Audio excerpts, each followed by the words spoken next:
Shalom, and welcome to our second lesson in the book of Samuel, the people of Israel preparing for kingship. Shalom, in our previous lesson we spoke about Hanna. We mentioned the fact that Hanna is a person who was not willing to refer to the world as something that cannot be changed. She was not willing to accept things passively. She was not willing to refer to the situation as if that's the way it is. Her attitude was totally different. She respected the leadership. She respected the Kohen Eli. And she, on the other hand, expressed a deep feeling of prayer.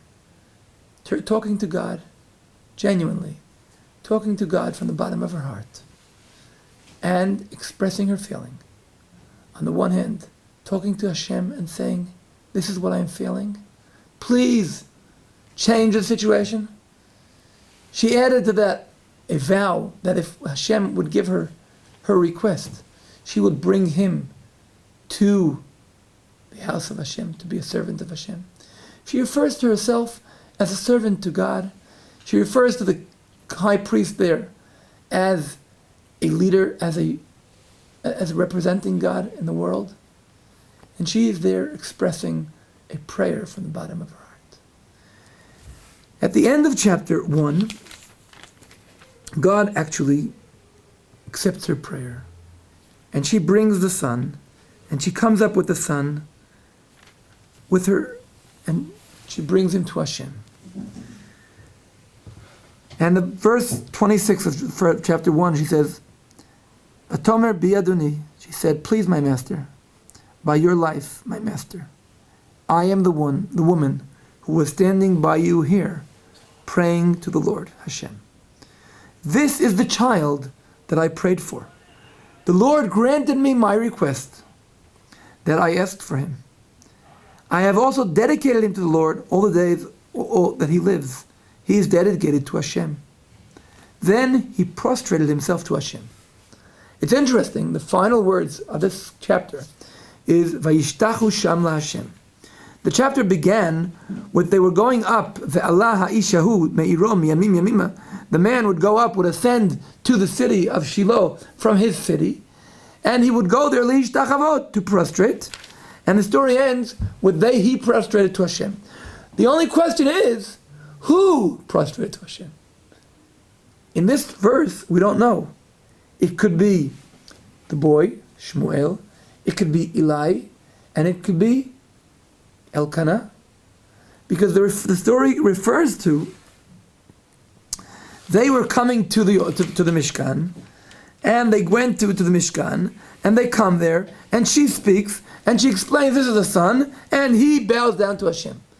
So bowing down there could be a way that Elkanah is expressing part of what's going on. It could be Samuel himself expressing that he accepts being a servant of Hashem. It could be Hanna. She was thanking Hashem for accepting her prayer. And it could be Eli, who's saying, your prayer is, your offering to Hashem is accepted. Actually, the fact that the Torah, the Tanakh, does not say who it refers to, means it refers to each and every one of them personally. And each and every one of them with his intentions. So that's what the story ends. They're all bowing down to Hashem, accepting the present. But then Hanna, the big prayer, the person who is a prayer to Hashem, she herself begins with a very interesting prayer. Then Hanna prayed and said, my heart exalts in the Lord. My pride has been raised through Hashem. My mouth is opened wide against my antagonists, for I rejoice in your salvation. She says to Hashem, Hashem, I am so overjoyed with the salvation. I am so thankful. And she refers, in this small 10 verses, she refers to the great thing that Hashem did to her. But at first she says, Lahu es Hashem. Hashem is someone who is listening, and his ears are listening to the needs of the people of the world. What does she say? She says, don't you dare talk against Hashem. Hashem can help weak people. Hashem can help hungry people. And Hashem can help barren women. Of course, she's referring to herself, but she's taking this thing not as something personal, but as something much greater, because she understands that she has a mission here. She has a mission because the situation of the people of Israel, after the era of the judges, was a very serious situation in terms of the fact, in terms of the moral aspect. We saw the story of Pilegish Ba'Giv'ah, the concubine, and the story at the end of the book of Judges. We saw the book of Micha and the idol worshipping. We see that there's no leadership. We see that there's no moral life, and where it brings to it. And here we have Hanna, willing to understanding that she's here to change the world. She begins from a personal story of her own. She didn't have children, and she talks to Hashem, but she sees that the situation is not a problem of her own. The situation is what's going on in the house of Hashem. The two children of Eli, who are disgracing the house of Hashem, are insulting the people, are bringing the situation of the house of Hashem to an insane situation. And Eli, as we see in the continuation of this chapter, doesn't really do anything to them. The same Eli, who when he saw those women praying at the entrance of the temple, and he says to her, "Why are you so drunk?" When it's coming to his children, who would take the flesh, the meat of those bringing offerings, who would bother the women who were coming to the entrance to the temple, and they were using their power as if they are the leader, that nobody can tell them what to do, as if they are what's existing, and they decide what's going on here. Here we have Hanna, with the very fact of her personal situation. She says, just like I was able to talk to Hashem, and I wasn't going to accept what's going on, the same thing in the national aspect. We should not accept what's going on in the house of God. It can't be like this. And then her final words of her prayer, she says, "O Hashem, may those who contend with him be shattered. Let the heavens thunder against him. May Hashem judge the end of the world. May he give power to his king and raise the pride of his anointed one." We definitely here have a hint towards kingship and towards what's going on in the house of Hashem. And therefore she takes this story and she says, God has the ability of turning a woman who does not have children to a woman with many children. He has a possibility of turning somebody who's hungry to somebody who is totally full. Hashem can bring life. Hashem is there. Hashem can make somebody poor rich. Hashem can put somebody who's very low down and bring him up to heaven. And this is what the story of Hanna, with what her prayer and her conclusion from the story and from what she understands is going on in the house of God. And then we see the continuation of this chapter, when the sins of the children of Eli are so great.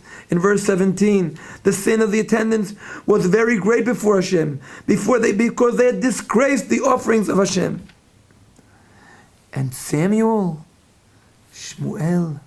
mesheret et pnei Adonai, nar chagur ephod bad. Shmuel was serving before Hashem. He was girded with a linen robe. But then comes another beautiful sentence. Ume'il katon, ta'aselo imo, v'ha'altalo miyamim yamima, ba'alota et isha, lizboach et zevach hayamim. His mother would make him a small robe, and she would bring it up to him year after year, when she came with her husband to bring the offering of the festival days.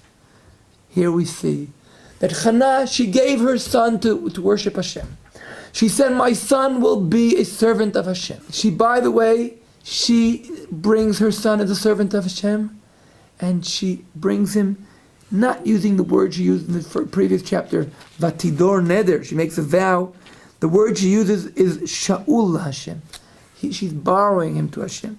She's giving it to Hashem, and she understands that he is dedicated to Hashem. He is not given to Hashem, but she actually gives him to Hashem. But she brings every single year she comes to visit him, and she brings him a small robe. She would bring it up to him. We can imagine this mother sitting at home. The son she was praying for is there in the house of God. He is a person of totally different behavior than these children than the sons of Eli who are worshiping there. And he is there, and she is yearning for him. She didn't forget him. She brings him a robe every single year. And if we will see in the continuation of the book of Samuel, this is his claim to fame. This robe, a man with a robe, is what Shmuel is called. He remembers his mother, and he also understands that the power he has is from the spiritual power that he has received from his mother. And that is the story of Shmuel in chapter 2. We're compared to him, and the Tanakh here compares Shmuel, Samuel, and the two children of Eli, Hanna and Eli. She is a woman. She is a simple woman, but she is a person who talks to Hashem, and she respects Hashem. Eli is the high priest. When he sees a woman praying to Hashem, he refers to her as a drunken. But when his children are worshipping Hashem and disgracing the name of Hashem in the house of Hashem, he maybe mentions a word to them. He says, it's not really very good what you are doing.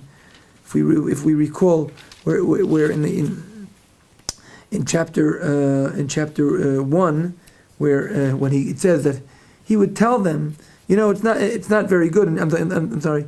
In chapter 2, in verse 23, Vayomer lahem lama tasun kadvarim ha'ela asher anochi shomea divrechem ra'im. Why are you doing these things that I've heard about you? You shouldn't really do this. And then he says something which is even more terrible, understanding what he has a misunderstanding of what's going on. What does he say to them? Im yechta ish leish. If a man sins against a man, a judge tries him. But if he sins against Hashem, who can speak in his defense? We see here the policy, the ideology of Eli.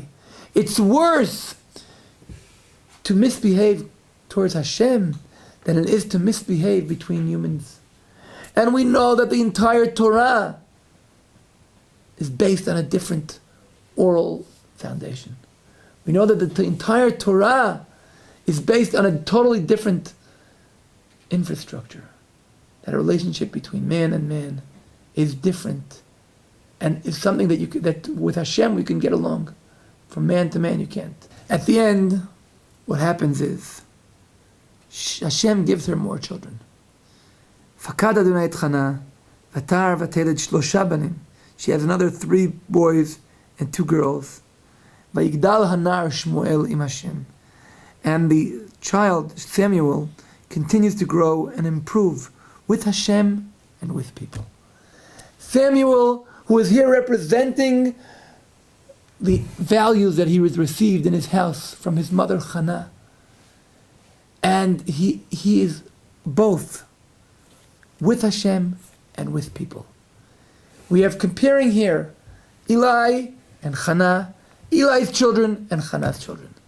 Here we see what the values of Hanna. She is implanted in her son Shmuel. And he will be the one who will anoint the kings of Israel. He will be the one who will anoint those who are beginning the royal family of the kingdom of Israel, who will also be those who will be entitled to build the house of Hashem. All of this from the values of this very unique woman, Hanna. Shalom.